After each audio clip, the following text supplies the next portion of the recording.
The Hope approach came about after I'd worked for large UK charities and small grassroots charities. And it seemed to be that they were offering certain type of service to certain types of people, but they were very disjointed.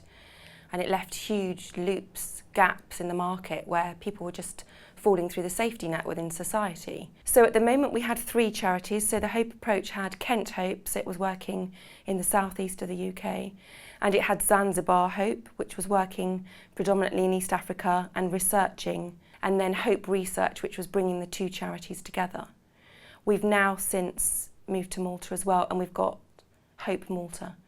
I think that's probably one of the main issues or main findings of the research that we had. Was there were a lot of details in the research, you know, differences in Zanzibar, differences in the UK, differences within communities, but actually there seem to be far more similarities than there are differences, whether you're in a developing world or a developed world. Zanzibar Hope was really not in Zanzibar to implement projects, it was there for research, to find out, to ask questions and to learn from the people there. I think when we look at extreme deprivation, we say that, you know, something is missing and the situation is seriously wrong.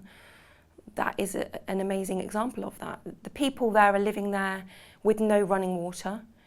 They're living with no safe accommodation. The country is absolutely lawless. The police force can be bought by the highest bidder. Most people have AK-47s there and huge security. There are 5-star hotels next to the villages who have their water coming through the villages on tankers, but no water is delivered to the villages. I myself was spent the whole day looking for food. There's no shops to buy food. You have to go and barter for food. The power can go off for as much as 5 months in a year. So you've got power for maybe half of the year. So all of your core needs are most definitely not met. The situation is extremely serious there. And because of that, issues such as mental health and charities find it very hard to run, if at all. What we did manage to do was to look at and answer some of the questions that we'd answered there, which is the core problems: education, housing, shelter, food, water. And so we've started sponsoring people there to go to school in the Bushman School, which is based in the Jazani Forest. And it's for people who have had no access to education, who are still digging with their bare hands in the shambas, who want to do things but have had no chance to do it. And therefore it affects them, their families and communities. So we now have 2 young boys, young men, who are in their early 20s, who haven't been to school, who are now going to school 3 mornings a week, and who are now working in their chosen profession, working as trainee chefs. So I think with development and with charities, and Kent Hope was no exception to this, it seems that you get your funding and you're so driven by the goals that you've got to achieve yourself and by your own aims and objectives that actually you become a little bit tunnel vision. And I think that we were no exception to that either. We had a multidisciplinary team, but in the beginning we were very much focused on what we were doing in the first year. But I think in the second year, and now, we've learnt from one of those questions was that actually if you look at things in a more holistic sense, if you don't just look at what you're doing, but you look at what other people are doing and what the needs are of the client or the patient or the person accessing the service and not the needs of the service, you arrive at a very, very different answer.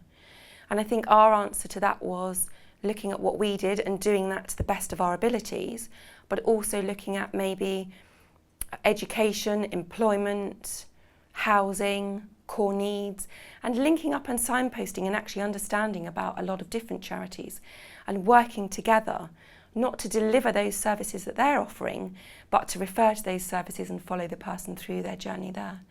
I think Zanzibar represented huge challenges to be there. I'm quite used to living in the third world. I'd been 7 years in Kenya by that stage and travelled through Mauritius, Madagascar, the Comores, Reunion Islands. So I thought I was quite well prepared for being in Zanzibar, but I'm not so sure that I was. It was quite a shock, even to me, having lived in the developing world. It was my responsibility to go out and meet people and understand what was going on and to find answers to questions and to see how people really were, not in theory, not in textbooks, but actually on the ground. And that was challenging in itself, trying to find people that were prepared to talk to me, to open up and be honest about the situation. I did eventually, after 6 months, find people that would talk to me. I met with the witch doctor. He took me into his home and his office and took me to the places, to the caves where the sacrifices were made. He explained to me that people didn't believe in mental health as such, but they believed that they were possessed by the jinn, which I think is something similar to our devil, as far as I can understand. And he told me that depending on how much money was raised in the community, a sacrifice would be made in the caves of either a small chicken or a rooster, or if the family were very wealthy, then a goat. So I went to the caves and saw where the ribbons were tied up and saw where the sacrifices were made. I saw how they collected the herbs and made these into tinctures, ointments and teas for the person experiencing mental health to take. And I got access to the communities as well in the villages to see the women and how they were living in quite separated conditions to the men.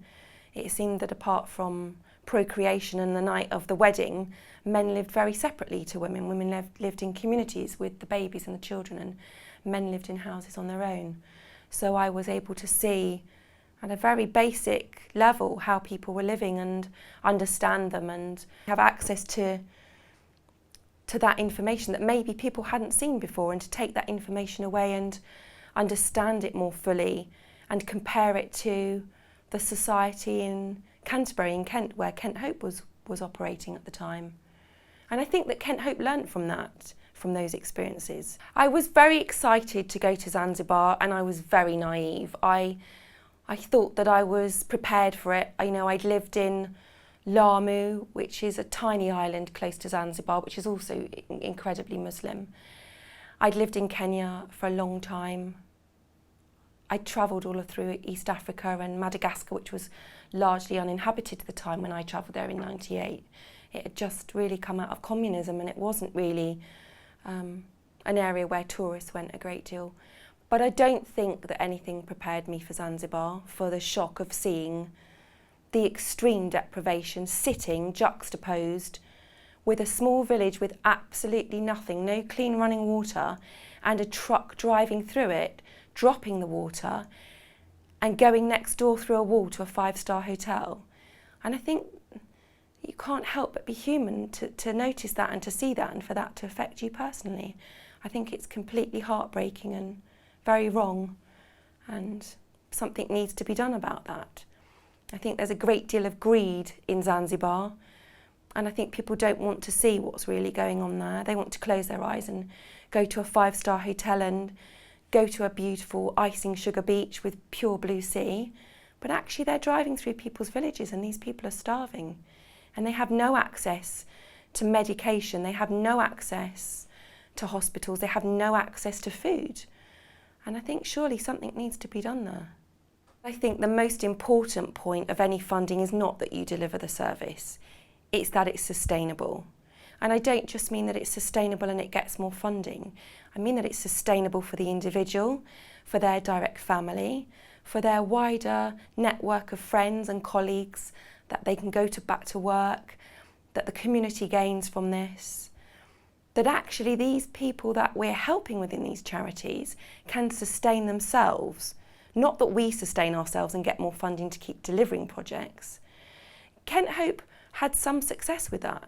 We found that people who had been addicted to prescribed and recreational drugs were actually not only coming in to have various kinds of therapies, but were talking to me honestly at the end and saying, we'd like to lead some projects. We'd like to run some groups here. Is there some funding for us to have a room and help other people in our situation to do the same things that you're doing? And also we've got ideas to run different kinds of groups. Let's invent Story Circle. Let's have people coming in sharing books that they've enjoyed from childhood, and let's have these events going on. Let us have our auctions to help sustain this charity. Let it be our charity, not yours. And I think that that's key. That's an important lesson to learn, that it's not us delivering a service, us directors of charities delivering a service, but it becomes the people's charity. It's their service, it's what they want. And nobody knows best. about what a person needs. The patient knows what's best 100% of the time. And I think that that's important, that they sustain their own charities and wellbeing. Kent Hope and Zanzibar Hope has learnt a great deal. We've put together research articles under Hope Research, and now we'd like to work in partnership with charities in Malta, not just to create a new charity, but to bring together a charity that is bringing together smaller charities and working in partnership.